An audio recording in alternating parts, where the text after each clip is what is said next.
So in 2016, that's when the big 100-year flood happened in Baton Rouge.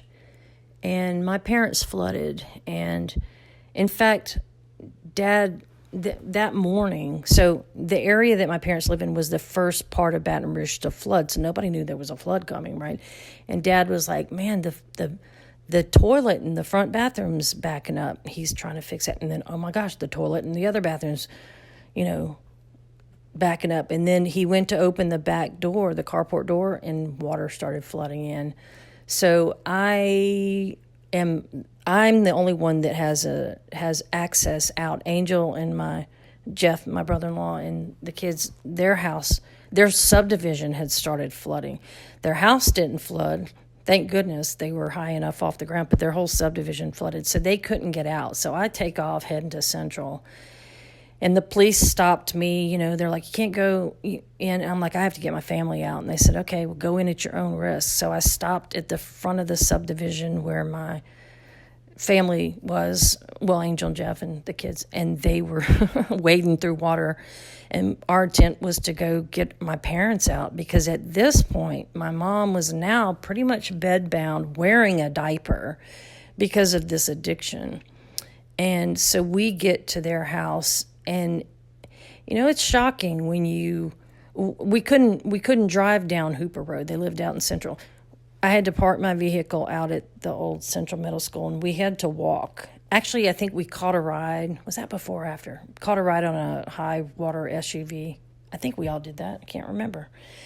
But we got to the front of the subdivision, and we had to walk in to where my parents lived. And it was heartbreaking. Oh, man, it was heartbreaking. Not just the water, but my mom laying in that bed, covered in a sheet, gorked out, not understanding what's going on. And we have to get her out of there because the water's rising. And I remember taking a Sharpies, and I marked the cabinet door to see how fast the water was rising. And it was rising, and I told Dad, just grab what you can.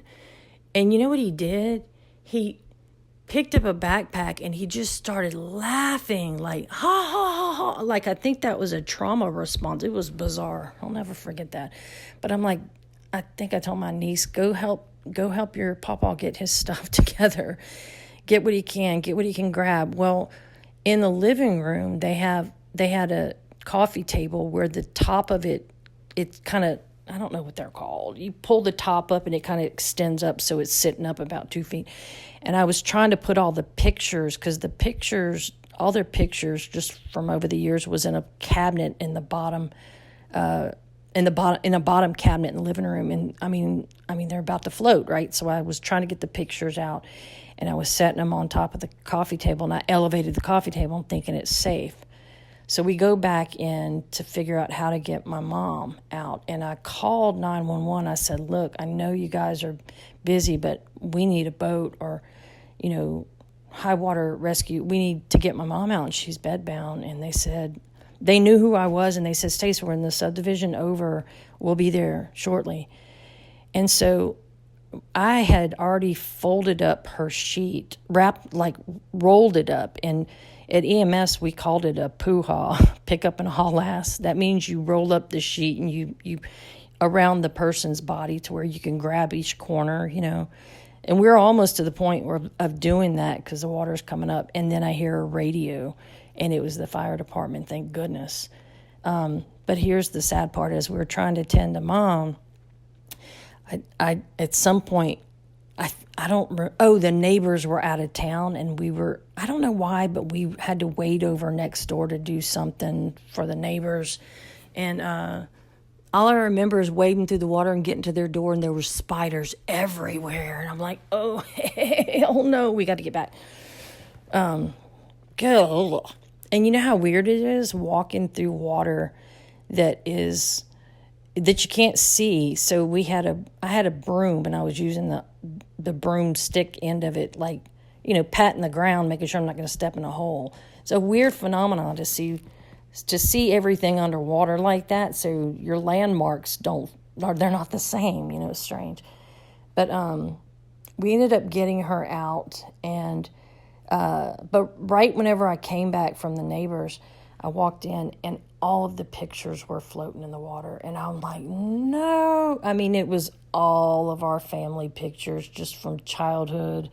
Dad's Navy pictures. I mean, it was sad. And I tried to grab them all up and put them in a bag.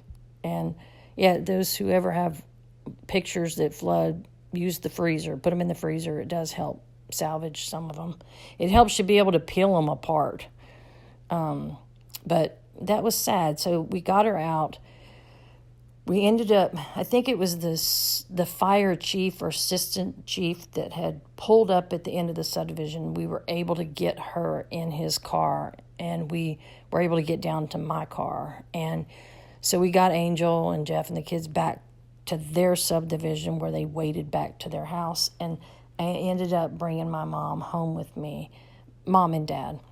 And they lived with me for a year while Angel and Jeff pretty much worked on their house and got their house back together. And they pretty much lost everything, just like most people in the area did. It was sad, it's not about material things. It's about the memories and the things that you consider sacred, but all of that stuff was gone, so their house had to be gutted and all and redone. So here I am with my mom up in my house, and I thought, oh, geez, hell, how am I going to handle this? She was in a diaper, and it was extremely rough. And one day I was, off work for a little while. I was doing readings, right? And the day I finally went back, and I don't know how many days it was, but I'm on my way to my spiritual center. I get a phone call from my old EMS partner, and he's like, Stace, I'm at your house. Your mom fell and broke her arm. And I'm like, huh? She wasn't even supposed to be out of bed. And so she did. She got up and she fell and broke her arm. Well, it was really rough at first because I was already having a hard time dealing with the addiction. Well, now it's up in my face, and I thought I could either make the best of this or I could scream and pull my hair out. And I decided to make the best of it and take that time to try and heal things with her. And she used to tell me all the time, Stacey, I don't know how I got so lucky to have you as my daughter. You forgive so easily. And I said, Mom, I chose you. And she said, what do you mean? And I had told her this before. And I said, let me tell it to you like a nursery rhyme or bedtime story. And I was sitting on her bed telling her this. And I said, before I was born, and this is the case with all of us, there are certain things that we choose prior to our birth. There are certain things we plan. One of them is our birth, right? We plan our birth. We also plan our soul contracts. We choose our soul contracts. So we choose our parents and siblings and kids and significant others. And I said, it's not like somebody gets pregnant in Texas and you have a group of souls out there going, look, somebody's pregnant, who wants her? It's not like that. We choose our soul contracts based on what our needs are for growth. And when we're in the choosing process, we get to see glimpses of the possibilities and probabilities of what can happen based on our free will, based on our decisions. So I tell her before I'm born, I need you to be my mom in this lifetime. And she says, okay. And I said, let's go take a look at the script, is what I call it. And basically the possibilities and probabilities, which are all the timelines of things that can happen. So we're reviewing that, and she says, oh, no, nope, I can't do it. I don't want to be your mom because I see right here and here and here that there's going to be times that I'm going to really hurt you. And I don't want to do that. I love you way too much to do that. And I'm like, I know. That's why I need you. Because if we didn't love each other this much, the pain wouldn't be as severe and I wouldn't learn as much. So I really need you to play the role of my mom. And she's like, no, I can't do it. And then finally, after negotiating, and we see the outcome and how much growth can come from it, she agrees. And, we both say, okay, we do it. And then we both come into this world and, we go through really extreme rough times and good times and rough times and good times. And then one day she dies and then one day I die. And then we high five and go, dang, look, we did it. It was just a roll. It was just a roll. Everything is illusion that happens here. Everything's fake pretty much, except for love. Anything that happens to us is happening for us as well. That's why you have to focus on the for you part. But whenever I found out that that we choose our soul contracts, I was like, hey, oh no. Okay, so if that's true, and it is, then I'm not a victim. I chose this, so I need to figure out why. And I need to find the gift in it. I need to find the gift in all of this pain.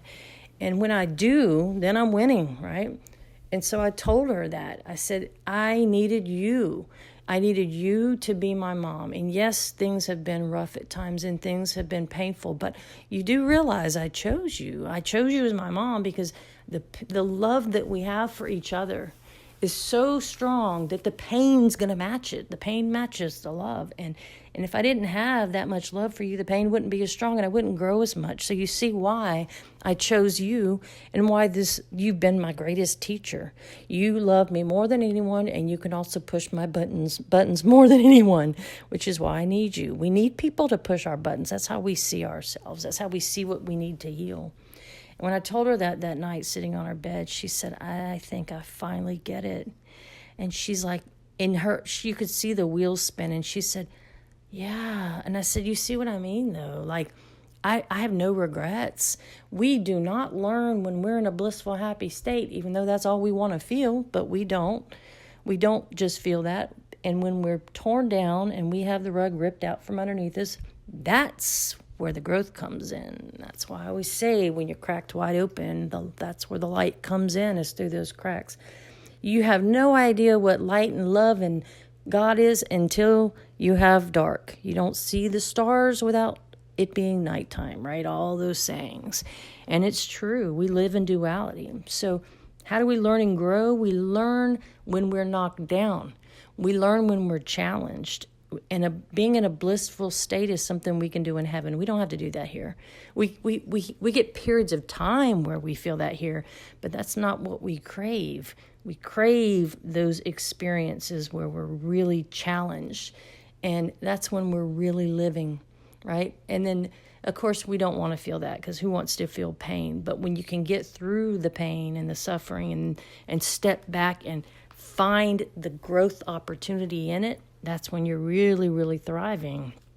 And you don't want to feel like a victim. Nobody's a victim. I mean, by definition, we go through things that can put us in the position of being a victim, but that's not who we are. That's just, and to define yourself as that is holding yourself back. You're much bigger and stronger than that. But that's how it started, right? Was with that flood.